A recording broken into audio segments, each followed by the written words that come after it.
अगुराइन साहबा, हाँ आज 2 दिन बीत गए लेकिन बहू वापस नहीं आई।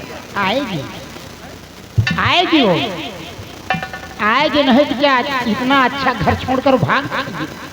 वो तो है, आपको क्या विश्वास है? मुझे तो विश्वास है कि जरूर आएगी।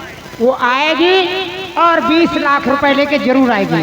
वो मुझसे कह के गई है कि मैं जा रही हूँ मायके। बेटा रंजीत,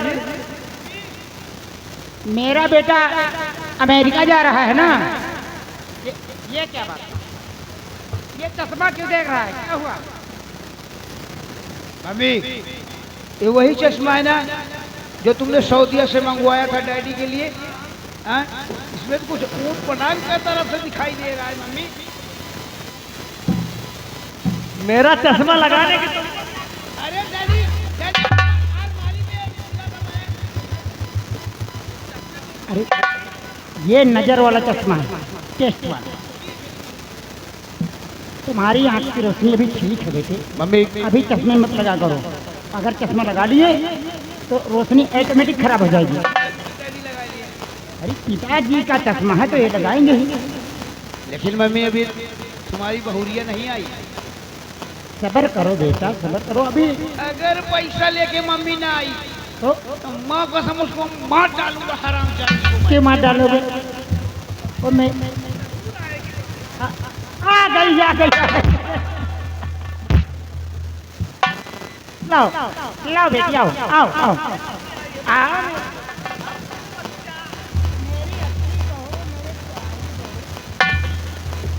मेरी बहू जितना कहती है ना उतना ही करती है। मैं गिरता हूँ ना। अरे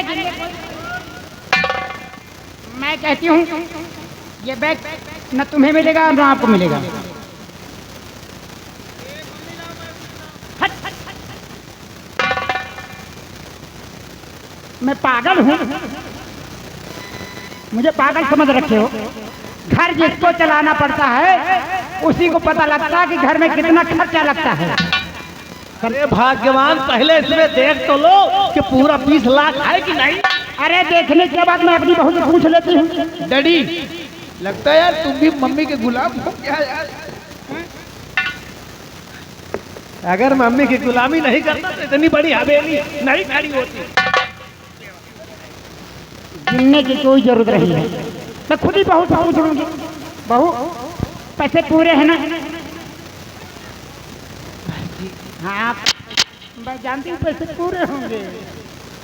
महिमा जी, इसमें 12 लाख है और 8 लाख मेरे बाबूजी आएंगे कल लेकर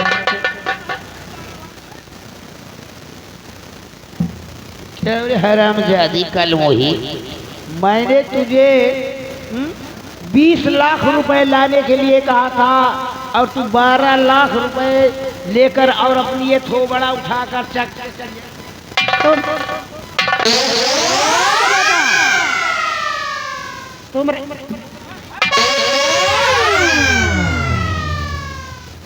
तुम इसके ऊपर हाथ मत उठाओ, इसके लिए तो मैं ही काफी हूँ। इमरी हर जाई का भतार गाड़ तुहार चूरी उतर जाए का तो का यही दिन दिखाओ कर हम का रहन का तू है। हिया से तो कहते गए कि हम 20 लाख रुपया ले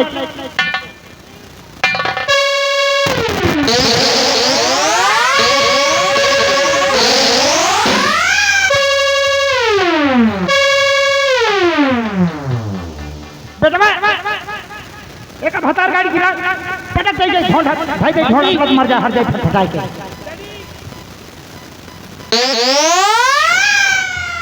आज हम इसके साथ वो सलूक करेंगे कि ये अपने जीवन में कभी सोच भी नहीं सकता। ऐसा नहीं, मेरी बात सुनिए, जो मैं कहूँ वही करिए और मेरी कहीं मानो पिया इसको फूक दीजिए।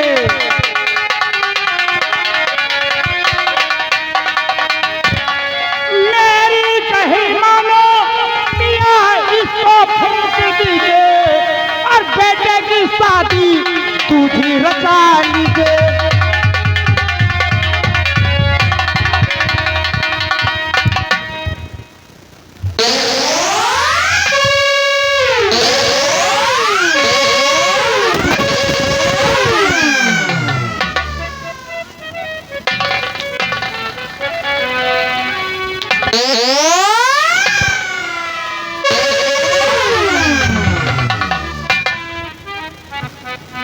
धै जे भतार गाड़ी ढोड़ वाला फटफटा के मर जाए। और किया वो पूरा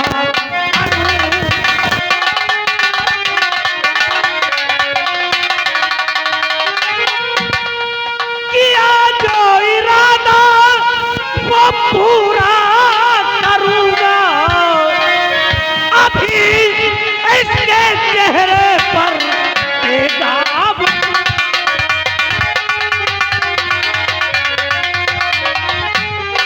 और अभी चेहरे तो ये मर जाएगी कुछ न मेरा घटेगा।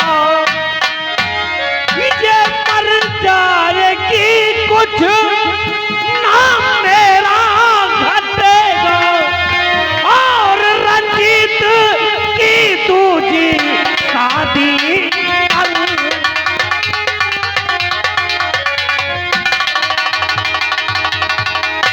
बेटा रंजीत जा ले आओ। अलमारी पर तेजाब की बोतल रखी है। आज तेजाब डालकर इसकी खूबसूरती को हमेशा के लिए ले आ बेटा जल्दी दौड़।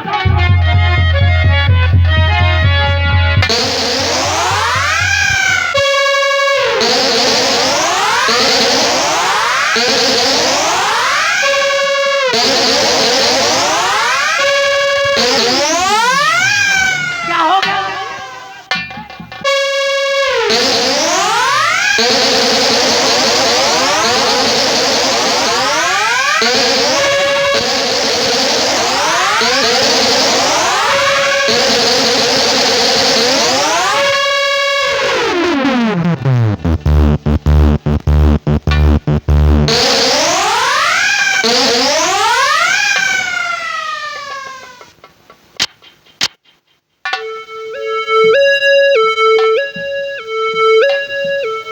ठकुराइन ऐसा लगता है पुलिस की गाड़ी जा रही है। बेटा बेटा रंजीत अरे जल्दी इसको हटा। ले जाओ, ले जाओ इसको कहीं छुपा के ले। बेड के नीचे छुपा देना। डबल बेड के नीचे घुसा दे इसको अंदर जाके। ले जा ले जा। ठकुराइन साहिबा पुलिस आ रही है, इसलिए सावधान।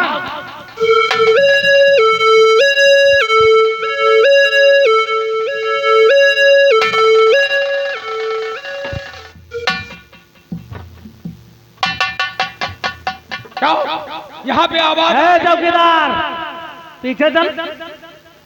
ये मेरी हवेली में मुंह उठा के कहाँ चला आ रहा है?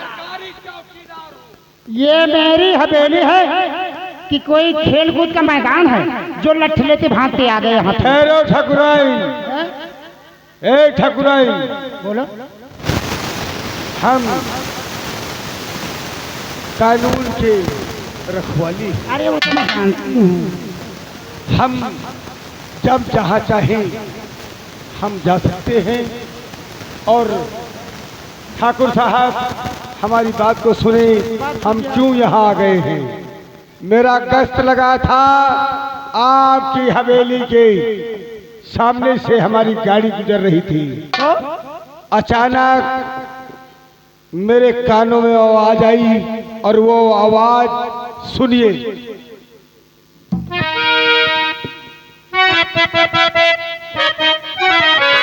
तो चीख लड़की की बलवंती मैंने सुनी, चीख लड़की की बलवंती।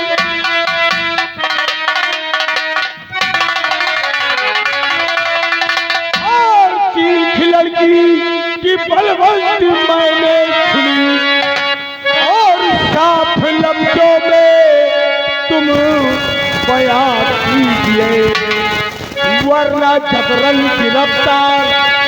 तुम्हें करना पड़े मेरे कहने का मतलब समझ लीजिए।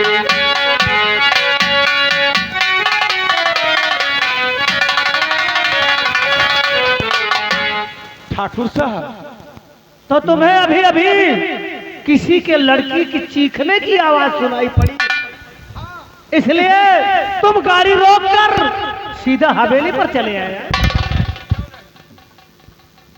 साहब, आपको शायद मालूम नहीं कि हमारी ठकुराइन साहिबा फिल्म की बहुत शौकीन है।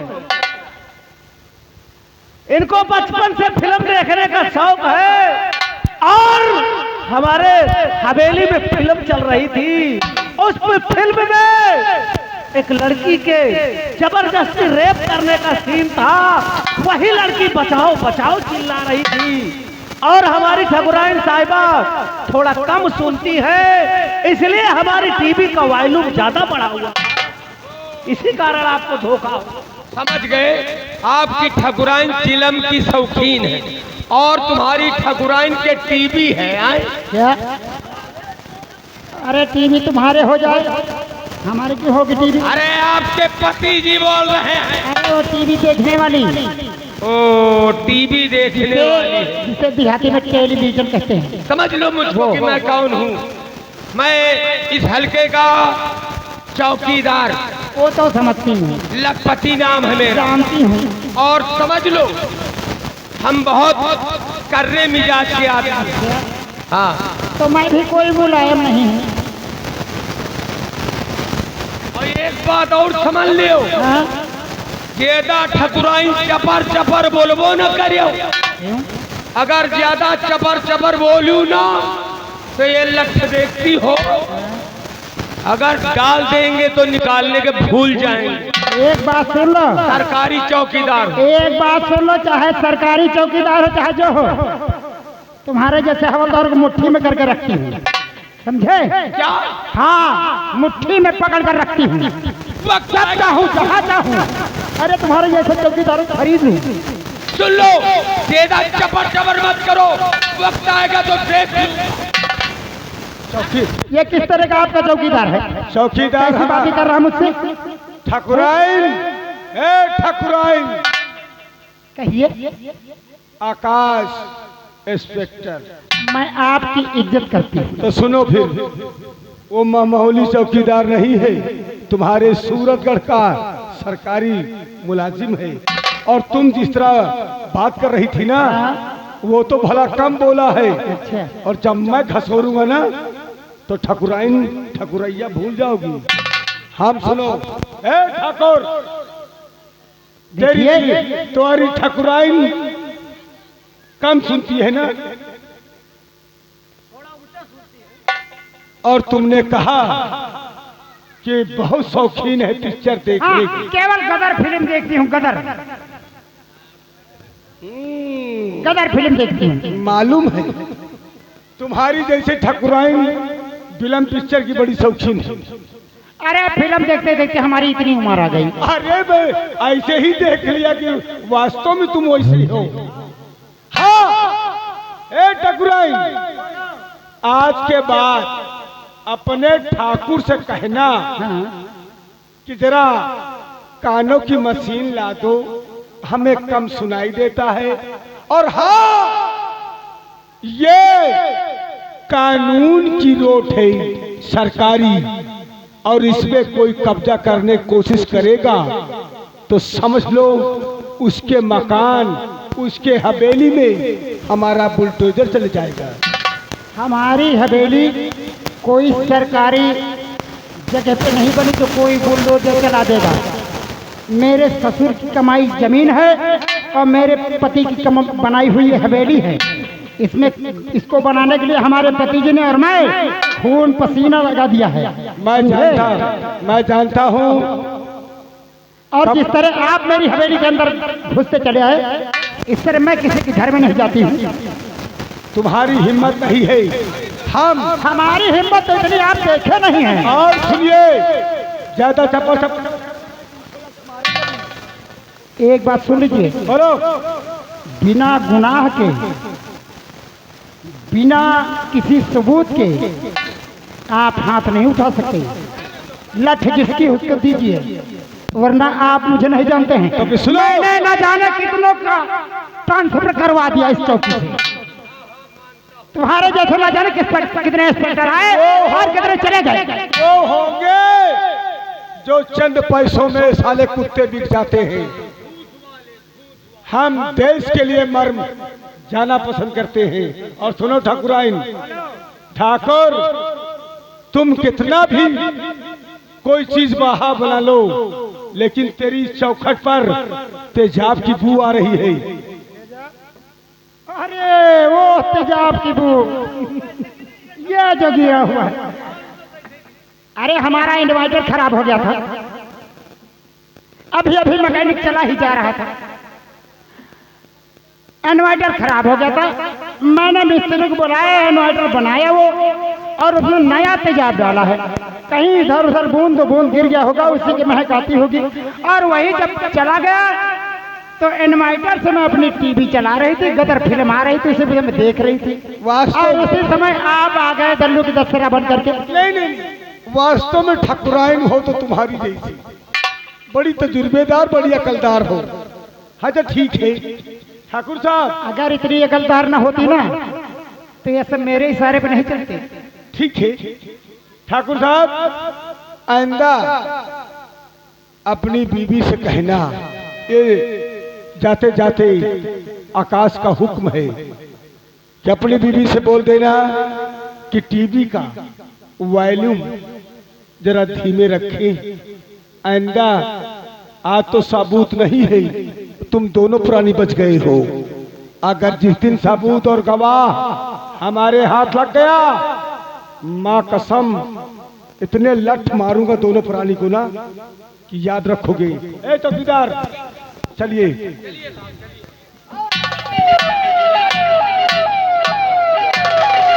मेरी बात सुन लो, चौकीदार की ताकत देख लो। मैं आज तुम्हारे चौखट पे मजबूर हो गया हूं, क्योंकि कोई साबूत नहीं था। और तुम्हारी चाल चलन देख करके ठाकुराइन, मुझको ऐसा लगता है कि तुम बहुत चलते पुर्जे की हो।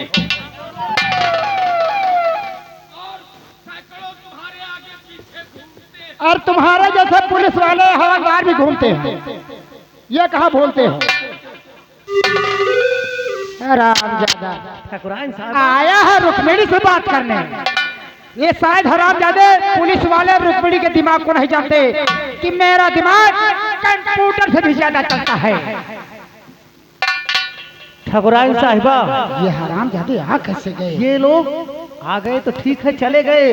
अब चलो हम देखते हैं कि बेटा रंजीत आखिर उसकी लाश को कहाँ पर। चलो उसको इसी आंगन में खोद कर गाड़ देती हैं।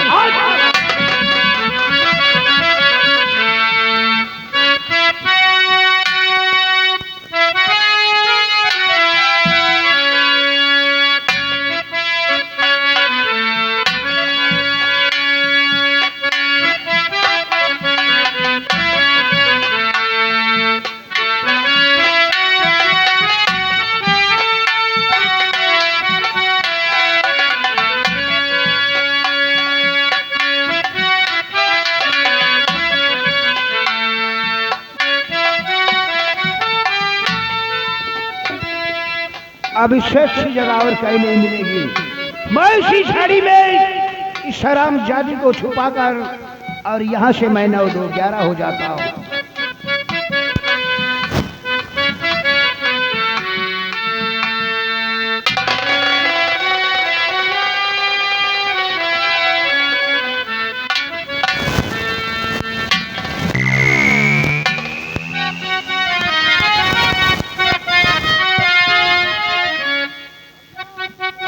मैं तुम्हारे ही पास आ रहा था और तुम रास्ते मिल गए। और ये कौन है जो रास्ते में चल रहा? ठहरो कि रुक जाओ दामाद जी, और किसकी है ये लाश, और चेहरा इसका जला हुआ है। मगर चल रही साथ।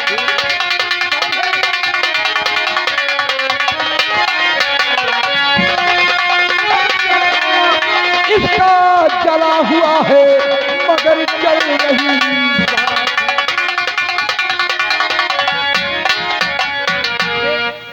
ये कौन है? अरे इसका तो पूरा चेहरा खड़ा हो गया है। ससुर जी, मेरी तो भी बात सुनोगे। मैं मुंबई से आ रहा था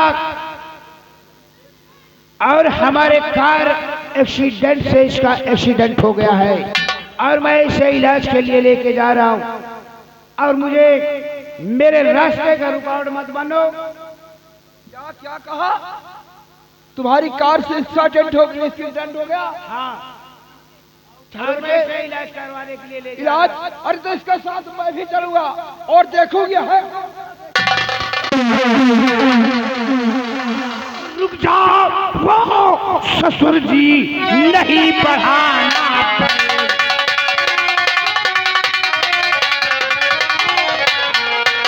रुक जाओ ससुर जी, नहीं बढ़ाना पड़े और वरना एक ही बार में भेजू मुल्क।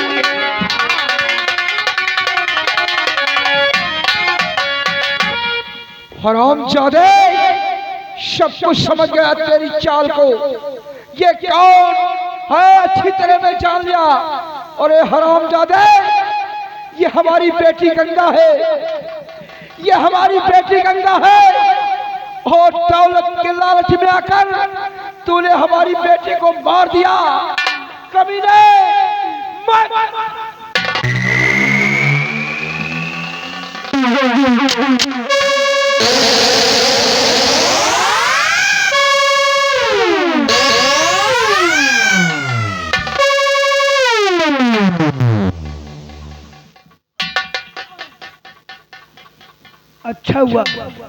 अच्छा हुआ कि बाप और बेटी का खात्मा हो गया।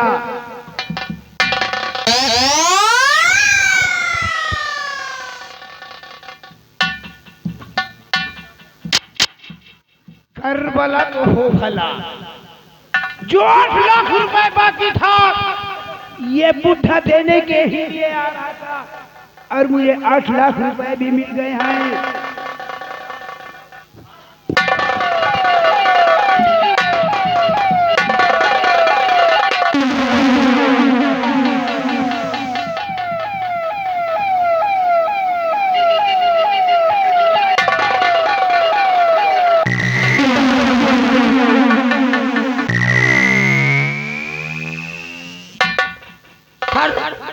सर, अभी 1 घंटे हुए हमको तुमको यहाँ जाने, और ये सब दशा और हालत कैसे? अरे चौकीदार, ये कोई नहीं, अरे मेरे बाबूजी है, मेरी बात।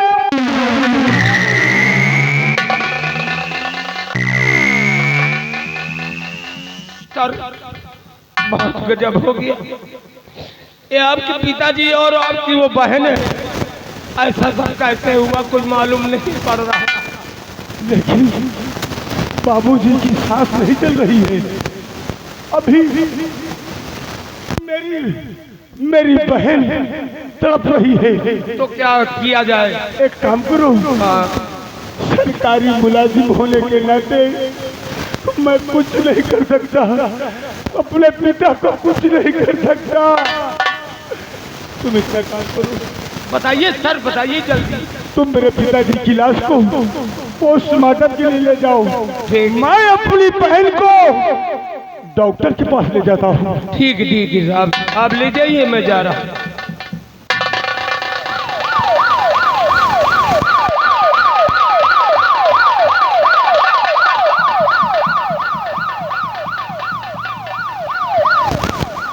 मैं बाबू को तो खोज रहा हूँ, लेकिन बहन मैं तुझे मरने नहीं दूंगा।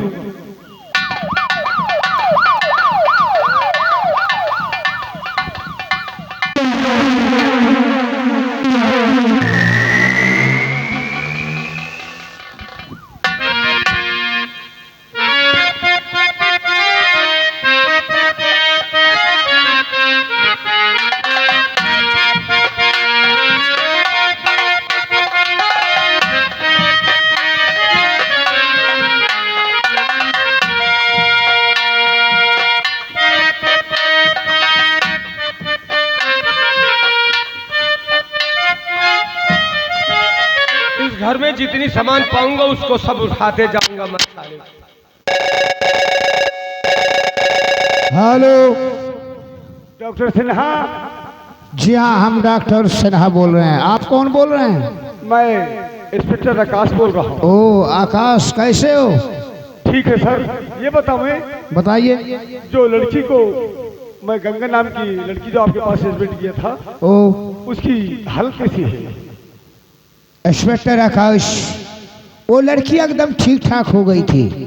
चेहरे पर उसके हल्का हल्का दाग रह गया था, लेकिन अफसोस अपने कमरे के खिड़की तोड़कर वो लड़की हॉस्पिटल से फरार हो गई है। और जाकर तुम उसकी तहकीकात करो, नहीं तो कहीं खून खराबा कहीं ना कर बैठे। ये मतलब अरे सिन्हा, आपकी निगरानी में वो भी गंगा भाग गई? जी आकाश, वो अपने कमरे से खिड़की तोड़कर भाग गई है। बहुत अच्छा किया। और जाकर तुम उसकी तहकीकात करो बहुत जल्द। ठीक है, ठीक है सिन्हा, आपने अपना काम किया, इसके लिए ओके, मैं अपना काम करता हूँ। Thank you. Thank you. Sir आप इतना घबराते हुए नजर आ रहे हैं और आप फोन को ओके किया था।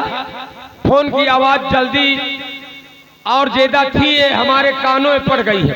अगर वो भाग गई तो अच्छा किया। ऊपर वाले से मैं ये मनाता हूँ कि सैकड़ों खून करे तो अच्छी बात है। चौकीदार जी सर। तुम सूरतगढ़ के पुराने मुलाजिम हो। जी सर। जितना तुम जानते हो उतना मुझे मालूम नहीं है। जी सर। और तुमने जो कहा है, जी सर, ये मैं बहुत पहले सोच रखा था, क्योंकि जिस दिन हम अपने बहन की चौखट गए, उसकी सूरत देखे, बहन बेटी के चेहरे पे मुस्कान नहीं है तो समझो कुछ नहीं है। ये बात सही कहते हो। माँ बाप भाई बहन जिस दिन अपनी बहन बेटी को विदा करते हैं, उनकी आत्मा से पूछो, न जाने कहां से दौलत लाते हैं गरीब लोग। सर ये वर्दी पहन करके, लेकिन हमारी बहन गंगा ने अगर बच गई है और डॉक्टर की निगाह से भाग गई है, तो समझना ठाकुर खानदान की वो काल बन चुकी है। ये बात तो सही है सर। और मैं कानून की तरफ से हमेशा ठाकुर की मदद करूंगा, लेकिन बहन की तरफ से हमेशा गोली चलाऊंगा। सर ये वर्दी पहन करके वो अफाई में क्या रखा है? बोलिए, जिसका पूरा घर नाश हो जाए, सर्वनाश हो जाए, तो वर्दी पहने ही धिक्कार होता है सर। नहीं चौकीदार, कानून हमेशा मजबूर रहता है, उसे न परिवार दिखाई देता है, न ही तो कोई इंसान, सिर्फ उसे फर्ज दिखाई देता है, फर्ज। और आज ये कानून की वर्दी, सितारे हर इंसान के नसीब में नहीं है। खैर ये भी बात सही कहते हो सर। और मैं अपनी बहन की हिफाजत भी करूंगा और उसके एक एक अपमान का बदला भी लूंगा। जी सर। आओ मेरे साथ, होता क्या है अब देखते हैं। तो आप लोग ध्यान दीजिए, जिस साबूत के लिए हम लोग परेशान थे, वो साबूत हमारे साहब के मुट्ठी में आ गए।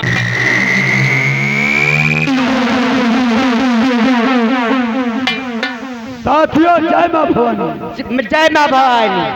आओ, आज एक हफ्ते से बैठ के हम आराम कर रहे हैं। आज हम फिर चलते हैं बलवंत सिंह के हवेली। क्यों नहीं सरदार? और अगर हरामखोर किसी गरीब को सताकर धन दौलत इकट्ठा किया होगा तो उसे छीन के ले आना है। आइए हमारे साथ।